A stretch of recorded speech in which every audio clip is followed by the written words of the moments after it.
Thank you, Mr. Chairman, and I'd like to thank our panel for being here as well. I guess I'd like to start out with a little more of a generic sort of a question. You know, when we look at the RFA, it was supposed to be supported by sound economic analysis in terms of impacts on businesses. Mr. Swain, have the bureaucracies, the regulatory agencies, have they complied with that mandate? I think in too many cases, Congressman, they have not, because they have attempted to define away their obligation to do so by stating that a particular proposed rule does not or would not have a significant economic impact on a substantial number of small businesses. Those are the words in the law. And now, to be sure, they are doing it more than they were 30 years ago. And I think one of the factors was alluded to by Mr. Finkel. There's more economic data out there now that allows people to do analysis. But if an agency doesn't want to do an analysis, even though all the data in the world is there, they don't have to do it, and they don't have to do it in the sense that the downside, the legal downside for not doing the analysis is not very significant. And that's one of the reasons that the law needs to be strengthened. If they essentially thumb their nose at the obligation to do an analysis, it's very difficult to get that decision to not do an analysis challenged through court. Well, and I think that that's an excellent point. In fact, we've just heard testimony that we're able to observe over at Energy and Commerce when the EPA was specifically asked, have you done cost-benefit analysis, and the answer is no.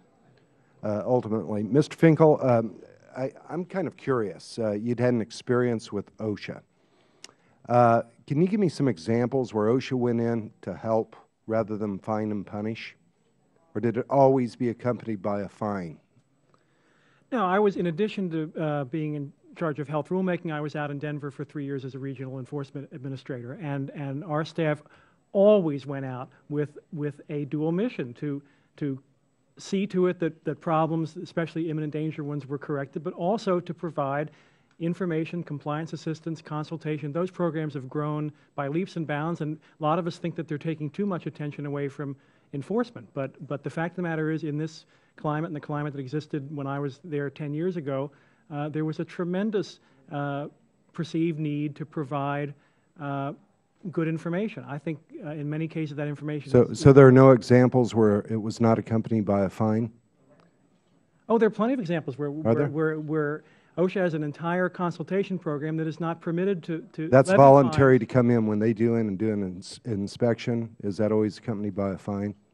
No, consultation is separate, and it's is employer driven, and they can ask for it for free anytime they want. And there's not only can they not fine, but they can't pick up the phone and call us and say, No, I'm talking about when they actually come in to do an inspection, not with voluntary compliance when you invite them. About 25% of OSHA inspections now result in no fines.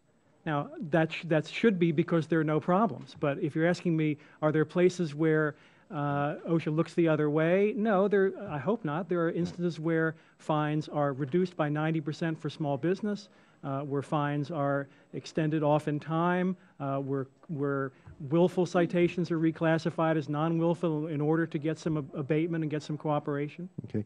Can you give me an example where an OSHA regulation has helped a business grow? I think every one of them has in some way. The vinyl chloride rule way back in the 80s caused pollution control technology. Did it help those businesses grow?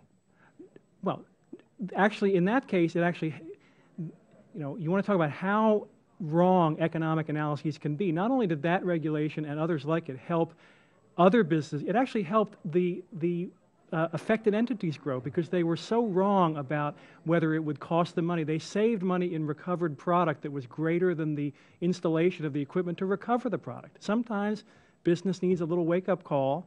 I mean, government aren't prognosticators, but once in a while it works out that there are $20 bills lying around and people aren't picking up. I'll tell you, just kind of personal experience when OSHA came into my business, we had a tipping hazard. Pallets were stacked one on top of another, and the regulator had said they were stacked 15 feet high, and she was the expert. Unfortunately, the ceiling was 8 foot high. So that was some of the actual experience that we've had. You know, really, when we're looking at some of the regulatory process, and I guess I would open this up to anyone in the panel, do you think Congress needs to be more hands-on, that we see the regulatory process exceeding the legislative intent of Congress, overreaching, and that we need to be able to roll up our sleeves as Congress and get far more engaged making the regulatory bodies responsive to that legislative intent? I'd like to say yes, Congressman, and let me also mention, while you're on OSHA, one of the problems that's, in my view, that typifies OSHA, and it's not the only agency, is that many of the regulatory actions that we sort of think as regulatory in the big picture sense are determined by OSHA not to be regulatory, but to be enforcement actions and enforcement protocols. They'll put out a statement saying we're going to enforce this kind of violation and we're not going to enforce this kind of violation. Those statements are completely exempt from any analytic requirement. And in fact, I read a case, a Federal case involving the steel foundry business, in which the court, probably accurately from a legal perspective, said this particular practice by OSHA is not challengeable in court because it's not a regulatory challenge, it's simply an enforcement practice, so go complain to the agency or go complain to the Congress.